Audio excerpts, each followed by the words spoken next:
I learned early that silence could be louder than any shout. They taught me to disappear, quiet praise, unseen effort, invisible labor, and I learned how to make invisibility into camouflage. In a room full of polished smiles and well-practiced handshakes, I was the one who kept the lights on while they posed in front of the windows. That's what made the fall so precise. They never saw the hand that turned the key. When I first walked into Hayes and Clark, I still believed merit and visibility were the same thing. I believed hard work had weight. I believed the man with the loudest voice wasn't always the smartest one in the room. I was wrong. Darius Hayes made sure of that. He had the kind of charisma that bent conversations toward him. Investors hung on his stories, reporters lionized his speeches, colleagues mirrored his laugh because mirroring him meant opportunity. Beside him stood Celine Clark, cool as steel and twice as sharp. She didn't need applause, she needed control. Between Darius's noise and Celine's precision, they built an empire that ate other people's labor and called it genius. They took my work the way some people pick a ripe fruit, with practiced hands and no questions. A slide here, a chart there, a strategic summary polished and placed into a keynote as our direction. When they signed the checks and posed for the cameras, I learned to smile and nod. I learned to be useful and invisible. I learned, too, the anatomy of arrogance, the way people assume the world is built just for them, so they stop checking the supports. That assumption became the fulcrum I worked on. I didn't snap or scream. I collected. I cataloged.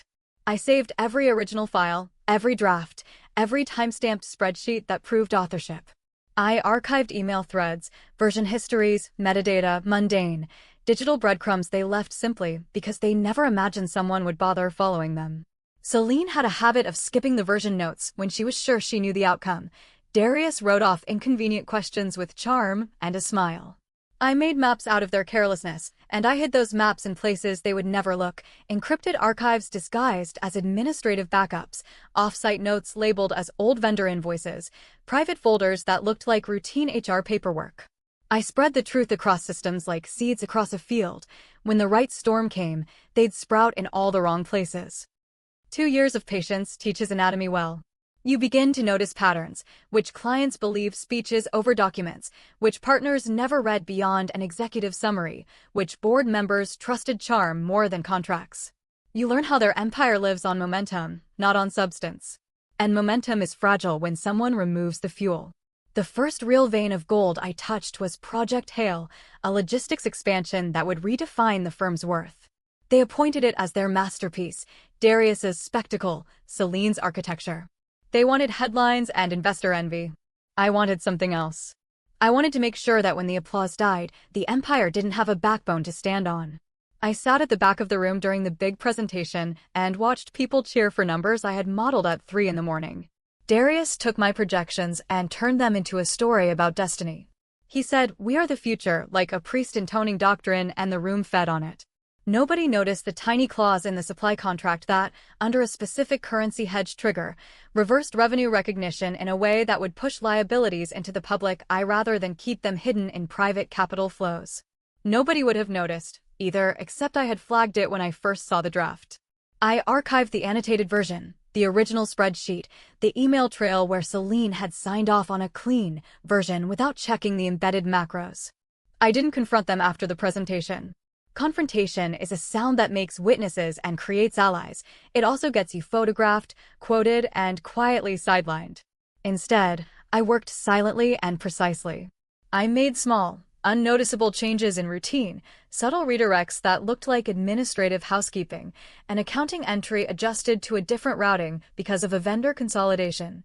A single line of code for payment reconciliation moved into what appeared to be a deprecated library. Each change alone was harmless. Altogether, they made a lock without a key. Months passed with their applause and my meticulous waiting. They promoted each other.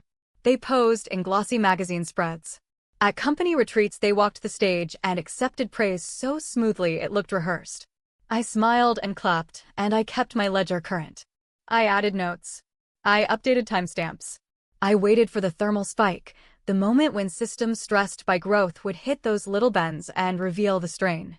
Opportunities present themselves in odd forms: a careless contractor who forwarded an invoice to the wrong person, a junior associate who questioned a clause out loud, a regulator who scanned public filings and saw an odd aggregation.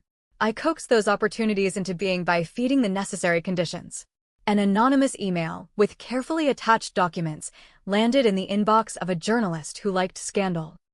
A query from a client asking for clause clarifications found its way into a legal team that misread an amendment because the signature history had been layered and obscured in a way that looked like human error, not malice. Errors beg discovery when you make them look legitimate. When the first tremor hit, it was barely a ripple. A vendor noticed a payment chain that didn't match previous transactions. A client requested a deeper audit. Darius texted reassurances that looked like confident armor. Celine convened crisis calls and ran checklists like a field surgeon. They did everything their training told them to do: reassure, control, contain. It held for a day. For two. Then the regulators, alerted by a pattern masquerading as a complaint, began asking questions with patient persistence. They tried to spin it. They sent releases, they hired damage control, and Darius spoke in the same warm cadence he always did. But spin is show. Regulators and auditors thirst for paper. They requested backups, transaction histories, signed amendments. Those documents, tidy on the surface, contained threads that led back to the original files I had preserved. The metadata told a story their PR people could not refute. Decisions were made before approvals. Signatures were added after the fact. The economic substance of certain transactions didn't match the narrative they had sold. Panic is ugly when it's contained inside a building full of people who needed applause to keep breathing. I watched loyalty peel away like varnish under a solvent. Clients who once toasted Darius's vision now asked for reassurances in writing. Investors called counsel and then asked counsel to call them back later, the way people who own too much money touch something with tentative fingers. Employees who had once mirrored smiles began fixing their mouths into polite detachment. The office noise shifted. Where there had been cheer, there came the low hum of people who sensed the floor might drop out beneath them. While the legal wheels turned, I moved. I did what they'd accused me of never doing. I built something of my own, quietly, with the same competence I had demonstrated under their banner. Not a spectacle. Not a press campaign. A consultancy shaped for discretion and delivery. A website with no glitter, proposals that read like surgeon's notes, and a network of clients who valued certainty over story. I spoke to them patient and low, offering practical plans to stabilize operations, to document compliance, to rebuild trust, not with promises, but with deliverables. The nicest part of watching them fall was that I didn't have to lie. I didn't have to fabricate. Everything I used was true. I had simply arranged evidence in a way that let truth be seen in daylight. It's a cruel clarification of justice. When something's wrong, you don't need to shout. You need to be the person who knows how to sift and show it. As Hayes and Clark's public confidence bled, I extended my hand. Clients looked for anchors. I offered them competence. Their needs were practical and immediate. They wanted contracts rewritten, risk matrices validated, vendor lines renegotiated. I gave them that, quietly and honestly, and, because I had been the one who'd understood those systems for years, the work felt like a relief to them. They began to move away from the firm that had once been their first call. They moved toward mine. There's a slow cruelty to watching people who built their sense of self on being necessary discover that necessity was never truly theirs. Darius started attending meetings I orchestrated. He called them industry roundtables and came wearing the same smile that used to command auditoriums. He would catch my eye across the room sometimes, a flicker of recognition, and in that instant I saw the old man he might have been if he had never learned to take the stage and never been afforded applause. He looked smaller without the echo. Celine, who had always concealed everything behind perfect posture and pragmatic sentences, began to make small mistakes. She'd misplace a document, miss a follow-up call, tiny things that, when multiplied, erode the scaffolding of power. They called me quiet in public emails, as if that were the kindest thing to say about someone they'd used. In private, people who had been their allies whispered that maybe they had trusted the wrong people. The press loved that angle. Hubris at the top, they printed. The narrative writes itself when the actors play their parts too well. The legal probe drilled into the company's seams. Subpoenas arrived like winter notices. The board convened under pressure and discovered that decisions they thought had been vetted were, in some cases, not backed by clear approvals. The truth doesn't always need drama to be devastating. A missing initial here, an unsigned amendment there, each small omission becomes a story about intent when seen in aggregate. Their empire was a structure built on quick applause and slower verification. It collapsed not in a dramatic pyre, but in the quiet order of a well-documented audit. I never revealed myself. That's the point of quiet vengeance. There is no satisfaction greater than walking away from a ruined thing without standing in the ruins to gloat. The day the board voted to restructure operations, the firm that had once been their stage was a different organism, delegated to committees and external reviews, tedious and most importantly lifeless. They still had titles, offices, fat contracts in some drawers, but title without trust is theater. I kept building the other way. I hired people who had been looked past, who had been told to be patient for recognition that never came. I paid them well. I gave them credit. We did small, substantive things for clients that reminded the market what work actually looks like when someone is accountable. We fixed mistakes Hayes and Clark had left to fester. We issued clean reports and backed them up with clear documentation. Slowly, a different hum grew, less glitter, more integrity. Clients came for the work and stayed because the work delivered. Once, Celine pulled me into a corner in the stairwell and said the thing people say when they are trying to place blame like a scalpel: "You orchestrated this. You could have simply asked for your credit." "You know better," I told her. This wasn't about credit. Credit would have been a photograph in a newsletter. This was about undoing something built on stolen labor. It was about making the cost of arrogance visible. She looked at me, and for a moment, the armor fell away. "You could have been louder." "I had to be effective," I said. Loudness gets headlines. Effect gets clients. She let out a small, humorless laugh and walked away. The last time I saw Darius up close, he was older than I expected. Not older in years, older in wear.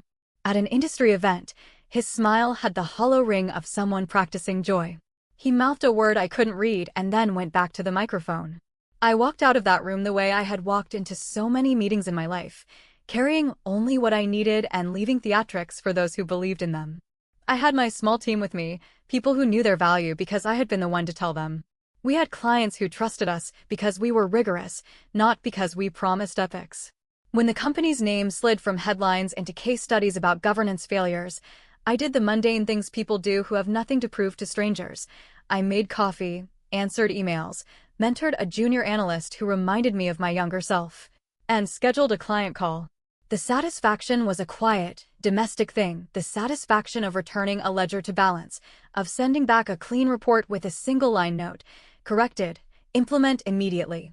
It felt like a small counterweight to years of being erased. They thought my silence meant submission. They were wrong. Silence, when wielded with purpose, is not absence. It is strategy. It is patience. It is the slow reorientation of truth until it sits in sunlight where everyone can see it. I could have been loud.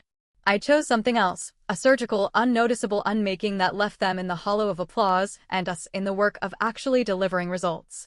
I walked away from Hayes and Clark with a small box of personal items and a sense of weight lifted, not because I had taken their stage, but because I had stopped needing it. They kept the trophies. I kept the work. And the world, eventually, preferred the work.